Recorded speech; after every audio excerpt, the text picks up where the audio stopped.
안녕하세요. 12월 17일 화요일입니다. 오늘 저는 계엄령 사태 이후로 민주당이 지금 아주 발광을 하고 있는 이 상황을 보면서 저 나름대로 여러 가지 분석을 하고 또 제가 국내 정세 및 국외 정세에도 굉장히 능통한 분을 만나서 여러 가지 이야기를 나눈 결과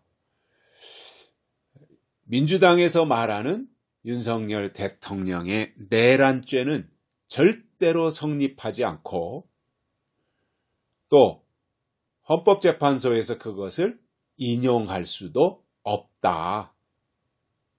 그리고 오히려 이제 상황이 반전되어서 윤석열 대통령이 남은 임기 동안 국가 발전을 위한 걸림돌들을 제거하고 이제 더 나은 방향으로 나갈 수 있는 그러한 길을 열어놓을 것이다 라는 생각을 가지고 오늘 제가 이 유튜브를 켜게 되었습니다.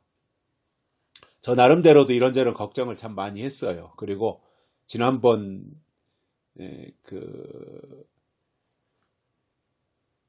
대통령 국회에서 방어를 해줬어야 되는데 지난 토요일 날 국회에서 민주당의 요구에 국민의힘 바보 같은 의원들이 동참을 함으로 인하여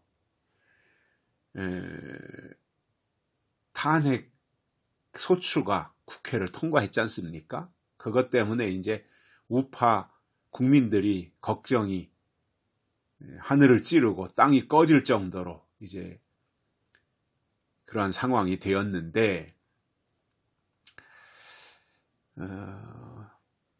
어느 정도 윤석열 대통령이 계엄령을 선포할 때 앞뒤 계산 안 해봤겠습니까? 이런저런 수 계산을 다 했고 본인도 법률 전문가이기 때문에 이런저런 부분들을 다 짚어봤을 것이고 또 민주당이 어떻게 나오고 이재명이 어떻게 나올 것인가 그 수 계산까지도 어느 정도는 다 하고 이 계엄령을 추진했을 것이다 이렇게 생각을 합니다. 입장을 바꿔놓고 저라도 그렇게 다 해보고 점검하고 나서 진행하지 않았겠어요? 그리고 민주당이 어떻게 발광할 것인가 어떻게 발악을 할 것인가 그 계산까지 안 했겠습니까? 다 했겠죠. 경우의 수라고 하는 것을 다 점검을 하고 이거는 문제가 되지 않고 그리고 이 방법 외에는 국가의 기강을 바로 세우고 민주당의 독주를 막을 수 있는 유일한 길이 이거다라고 해법을 찾아서 윤석열 대통령이 그 방향으로 진행한 것이라고 봅니다. 그럼에도 이제 워낙 그 민주당이 저런 선동하고 하는 건 아주 선수들이니까 걱정을 많이 했어요.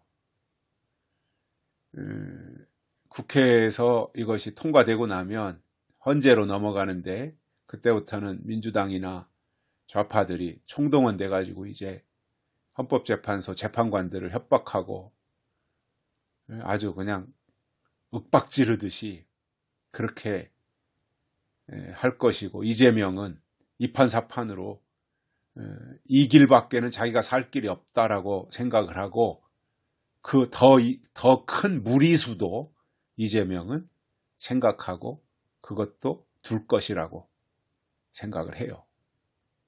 그러다 보면 이제 그것이 이재명의 발목을 또 잡겠지요. 일단 이제 공은 헌법재판소로 넘어갔는데 여러 가지 법률적인 문제가 있다고 하는 이야기도 듣고 있습니다. 헌법재판관 6명이 할 수 없다. 7명은 돼야 된다. 이게 헌법재판소법에 뭐 이런 여러 가지 제한 요소들이 있고 또 한덕수 국무총리가 민주당이 추천하는 국회에서 추천하는 헌법재판관들을 임명할 권한이 없다. 그것에 대해서 이미 박근혜 대통령 탄핵 때도 민주당이 앞장서서 황교안 대표가 임명하려고 했던, 탄핵이 인용되기 전에 권한대행을 하면서 임명하려고 했으나 민주당이 극구 반대해서 임명을 하지 못했고, 박근혜 대통령이 헌재에서 탄핵이 인용되고 나서, 그때는 이제 대통령이 권위가 된 거잖아요. 대통령이 없는 상태가 된 거죠. 그때는 황교안이가 이제 임명을 한 것으로 이렇게 드러나고 있습니다. 그럼에도 이제 민주당은 또 뭐 헌법재판관을 임명하는 것이 자기들한테 유리하다고 생각하고 이제 뭐 별수를 해서 한덕수 국무총리를 압박하고 할 텐데, 한덕수 총리가 이거는 내 권한이 아니다, 대통령이 헌법재판관들을 임명하도록 법이 돼 있는데 나는 그 임명할 수 없다, 그건 내가 임명하면 헌법 위반이 돼서 안 된다라고 이제 그렇게 방어하고 나가야 될 것이고, 또 현재 그 상태로 헌법재판소법에서 6명이는 안 되도록 돼 있습니다. 저거는 그러니까는 윤석열 대통령에 대한 재판을 진행할 수가 없어요. 현재 상황으로는. 그래서 이것을 이제 어떻게 풀어가야 될 것인가. 뭐 이미 대통령은 탄핵시켜버렸고, 국회에서. 한덕수 총리는 자기가 헌법재판관들을 임명할 권한이 없고, 근데 국회에서는 밀어붙여서 3명의 헌법재판관들을 청문회를 하겠다고 이야기를 하고 있고, 이제 어떻게 갈지 모르겠어요. 그런데 워낙 민주당 저놈들은 극악무도한 놈들이라 못할 게 없는 놈들이죠. 저놈들은 어느 방향으로 갈지 뭐 또 한참 시끄러울 것 같은데, 법이 그렇다면 할 말이 없는 거예요. 법이요 하면 끝나는 거예요. 이게 법이요 하면 끝나는 거예요. 법인데 그걸 지금 바꿀 수 있습니까? 지금 지들이 그걸 임의대로 할 수 있습니까? 법인데. 그리고 제가 아주 친하게 지내는 친구로부터 들은 이야기, 그 친구는 아까도 설명한 것처럼 국내 정세, 국외 정세를 다 꿰뚫고 있는 해안이 있는 분이고, 또 정보통이시며 또 여러 가지 정보를 수집하는 그 후배 라인들이 현존하고 있거든요. 그래서 가장 정확한 소식통이다. 그래서 제가 궁금한 거 있으면 이제 그분한테 가서 물어보고 또 안심하고 하는데, 오늘 또 그런 이야기를 쭉 들었어요. 그러니까 절대 대통령은 헌재에서 탄핵시킬 수가 없다.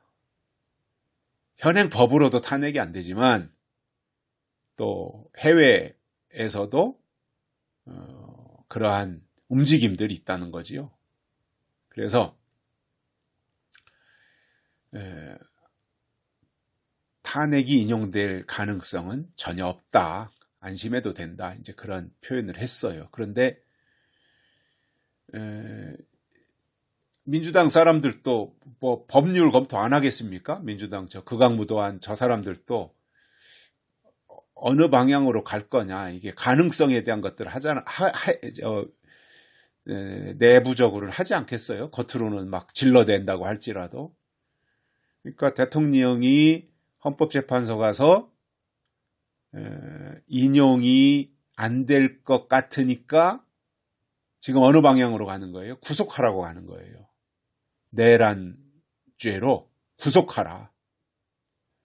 근데 대통령을 구속시킬 수 있습니까? 현직 대통령을? 수사도 안 하고. 그래서 이런 부분들에 대해서 우리 국민들이 좀 안심을 하고 오히려 기다려주고 응원하고, 또 저 극악무도한 민주당하고 싸우고, 그렇게 하면서 이 우파가 호락호락하지 않다. 박근혜 대통령 탄핵시킬 때하고는 다르다. 뭐 박근혜도 뭐 죄 있어서 탄핵시켰습니까? 여론재판한 거고, 악마화 시켜가지고 그렇게 한 거잖아요. 그때는 이제 뭐 처음 행했던 일들이고, 또 유튜브도 없었고, 그러다 보니까 이제 일반 언론, 방송이나 신문에서 말하는 대로 그렇게 국민들은 알 수밖에 없었는데, 이제 상황이 완전히 달라졌잖아요. 유튜브가 있고 또 우파의 전사들도 많이 있잖아요. 이제는 전광훈 목사님을 필두로 해서. 그러니까 호락호락하게 밀리지는 않는다. 그리고 윤석열 대통령 자신이 헌재에 직접 나가서 자기가 다 주장할 것들을 주장할 것이라고 밝혔고, 그 핵심 내용은 어떻게 부정선거가 이루어졌는가. 이제 거의 포렌식이 끝난 모양이에요. 선거관리위원회 압수, 서버 카피, 백업 받아가지고 온 자료를 이제 다 포렌식을 해서 결과가 거의 이제 드러나는 모양이에요. 그러니까 그걸 가지고 나가서 이렇게 부정선거가 있었다. 민주당 뭐 이런 사람들이 뭐 이제 명단까지 나올지는 모르겠는데, 국회의원 그런 문제, 또 여러 가지 그 입법 독재, 또 부당한 탄핵, 예산 삭감, 이런 것들이 국가를 더 이상 경영할 수 없는 상황으로 갔기 때문에 계엄령을 선포할 수밖에 없었다.